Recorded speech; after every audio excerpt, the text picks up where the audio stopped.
On est sur une transmission gouttelette et le port de masque peut être un moyen de protection supplémentaire. Je ne comprends pas le conditionnel. En fait, le masque peut être une mesure barrière.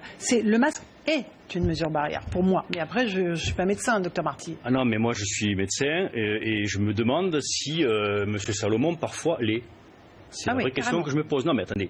Ouais. Le Salomon du 23 avril n'est pas le Salomon du 22, qui n'est pas celui du 15, qui n'est pas celui de mars, qui n'est pas celui de février. Enfin, ça va quoi, à un moment. Quoi. Il nous dit tout et son contraire, avec le même aplomb, le même dédain presque. C'est un général qui n'a pas su armer ses troupes. C'est un général qui a envoyé ses troupes à poil combattre un virus comme se sont retrouvés les Français en 14. Enfin, c'est délirant cette histoire. C'est tout simplement délirant. On a véritablement un chef qui a menti. Il faut dire les choses quand même à un moment, quoi. Qui a menti, il n'y a pas d'autre mot. Par omission ou réellement, de façon volontaire. Enfin, c'est scandaleux cette histoire, quoi. Scandaleux. Actuellement, on a des décès quasi quotidiens de généralistes.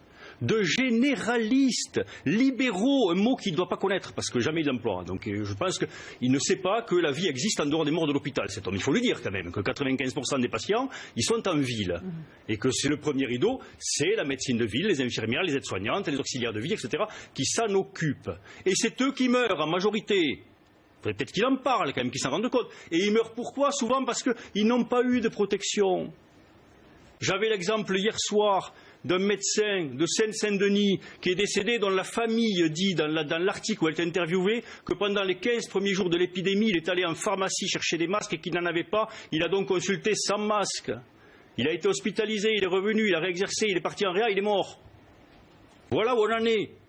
Donc à un moment, M. Salomon, soit il démissionne, et il a l'honneur de démissionner, s'il lui en reste un peu, mais on ne peut pas le reconnaître, nous. Quoi. Enfin, il n'y a même pas de soi et soi. C'est il démissionne ou il démissionne. Quoi. Ça suffit. Franchement, la profession n'en peut plus, je vous le dis, parce que l'immense majorité des médecins, des soignants, n'en peut plus de cette pantomime, n'en peut plus de ce numéro de cirque qu'il nous fait tous les soirs, de Capitaine Constate, où il nous dit juste les chiffres, tant de décès, tant d'entrées dans les hospitalisations, tant de sorties, ce qui n'a strictement aucune valeur épidémiologique, rien. Et on ne nous donne pas d'études. On ne nous dit pas quel pourcentage de contamination il peut y avoir dans le métro, dans les entreprises, dans la cellule intrafamiliale. On ne sait pas tout ça. On est toujours complètement dans le noir, dans un magasin de porcelaine, et lui nous donne juste quelques chiffres. Ça suffit, quoi. Salomon, ça suffit. Est-ce que cette colère que vous exprimez ce soir, qui est celle de nombreux de vos collègues, elle va se traduire concrètement par une action en justice ? Mais bien sûr qu'elle va se traduire par des actions en justice. Vous savez depuis le début qu'on dit que le temps juridique n'est pas le temps du soin. Donc pour l'instant, on est dans le temps du soin, on est proche de nos patients, mais il est évident qu'on a des dizaines de médecins qui nous demandent d'agir, des dizaines de médecins qui nous disent voilà ce qui est arrivé et qui veulent faire des actions de groupe et on les prépare. Et il y en aura de notre syndicat comme d'autres syndicats. Et très franchement, le gouvernement le sait. Le gouvernement le sait. On est dans un scandale qui n'est pas loin de celui des sans contaminés.